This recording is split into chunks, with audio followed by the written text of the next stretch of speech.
Yo, what up? So, sorry for chewing, but it's real life shit right here. I want to touch on this is back going on the education thing. I only mentioned some realities of urban environments.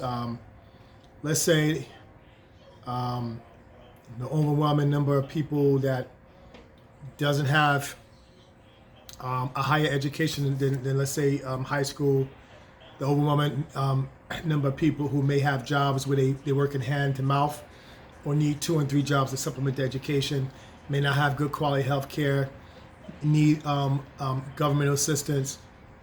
Y'all know what I'm talking about. I mean, that's where I'm from. Now, what leads to that? The whys. We have to understand the limitations of the whys. Why is these environments like that? All around the world, environments where there's a lack of opportunity or parents that weren't able to get a good education or education at all, or coming from discriminated environments that's discriminated due to class systems, things of that nature. The why is a different conversation. Now, to me, so let's just say we found a guy who was going around killing people. We don't even know the color, the race, the religious beliefs or anything, but he's going around killing people. We don't know who it is. People are just getting murdered. And then there was older people getting murdered, younger people getting murdered, kids. Every single logical person will be fully against that, based on a basic universal moral code. Now they catch them.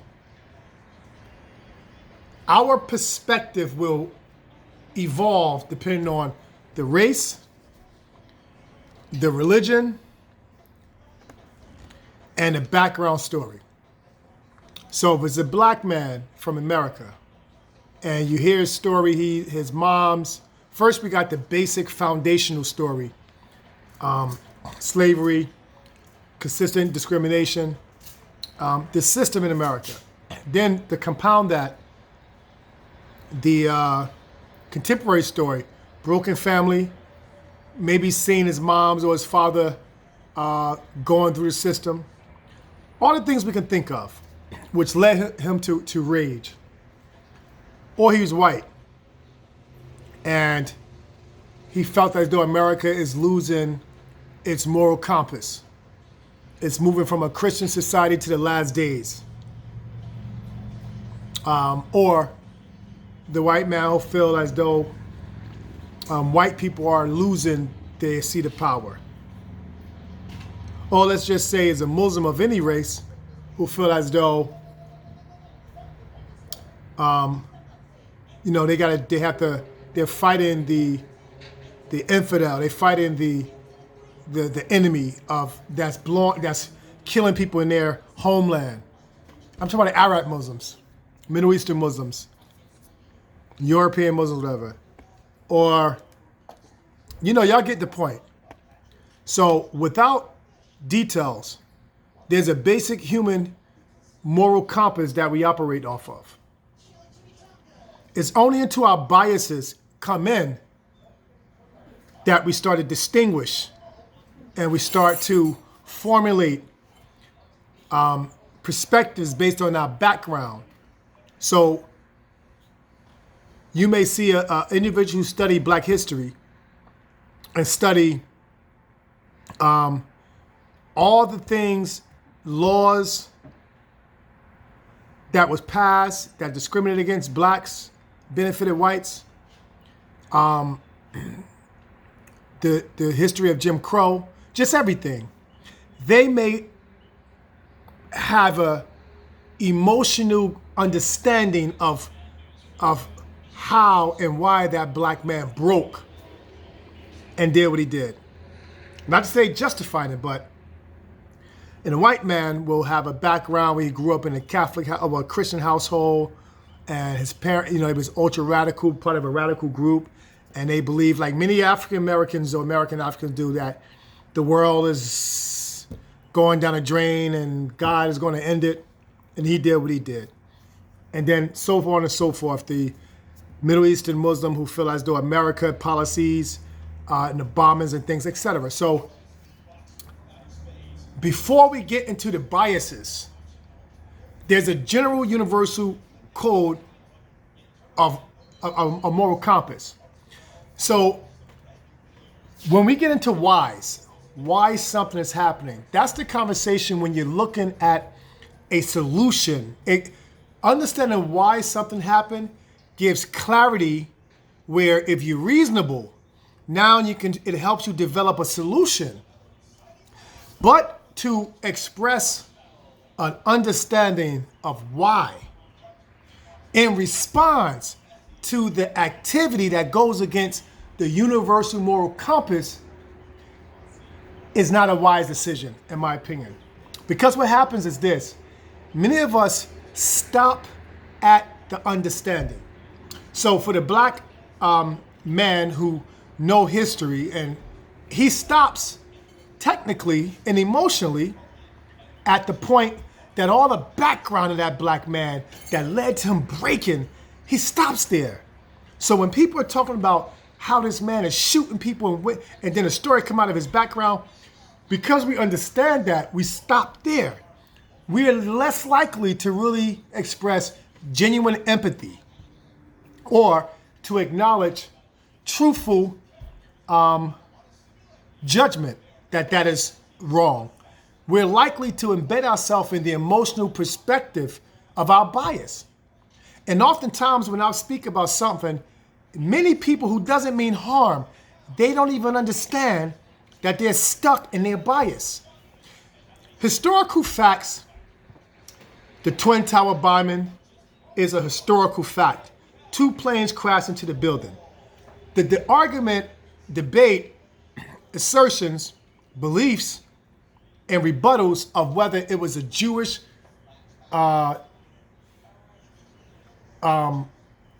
conspiracy or government conspiracy, a secret organization, whether it was truly 2 men with butter knives or whatever, that is a different thing in of itself. And in fact, that in essence, that it's connected, but it doesn't change the historical fact that the 2 buildings had 2 planes crash into it. Now, that solid fact doesn't confirm the suspicions of whether it was clandestine or whether it was a real thing that happened naturally. And what we do, we look at historical facts, laws that pass, eras, and things of that nature. And what happens is that we apply that across time and space. So there's things that's going on right now today that is associated to historical laws and eras and things of that nature, but what those laws and eras of that time meant and the significance of what it defined then is completely different than now. So if 60, 70 years ago, it would be difficult, 80 years ago, 90 years ago, it would be difficult, or more specifically, Jim Crow. It would be difficult for blacks to really create an environment easily and openly as we can now. That's a fact. We have to acknowledge the changes over time and space. When I think about things and talk about things and analyze things, I'm keeping in mind the one scenario of the universal code of ethics. Also, the fact that over time, in any given point in time and space, there are changes. And if you can't be aware of those changes, what happen, you will become obsolete. You will be the older people that we see complaining because they're stuck in their era, and they're not even acknowledging actively what has changed over time due to their actions. They're still in that fight, in that mindset, which is why we have to change the guards all the time. The black politicians from the Black Caucus, the Congressional Black Caucus, and these Al Sharptons and Reverend Jesse Jackson, these other people, the vast majority of them is irrelevant to the type of issues we have today. They have become part of the system naturally. You start eating, you're not hungry anymore. So, to my brothers and my sisters who are out there emphasizing the why, I am with you intellectually, materially, emotionally, but I don't stop there. So I can look at what's going on today and say, I do not agree with the rioting. I do not agree with destruction. I do not believe that that is a part of protest. Protest, fighting for what's right, articulating what you want and why. Actively protesting economically, not spending money here, cutting off our lights for the week, whatever. But to say, hey, I'm going to engage in chaos because I'm frustrated and I have no other outlet that I can think of to do effectively. So I'm going to throw a brick at the window, burn down the building. I'm going to go crazy. Now, anybody in their right mind don't want that to occur because it's destruction, it's costing money, so people will respond to it. But once they respond to it and that segment of that point in time is over, the core issues will not be addressed. So when I see destruction of the community that we're going to live in, I don't agree with it. I can do that and still be 100% behind the activity of protesting. And I can also get in the conversation and stay in that space and just talk about the whys. Talk about, why we're doing that, why people do it. I can stay there.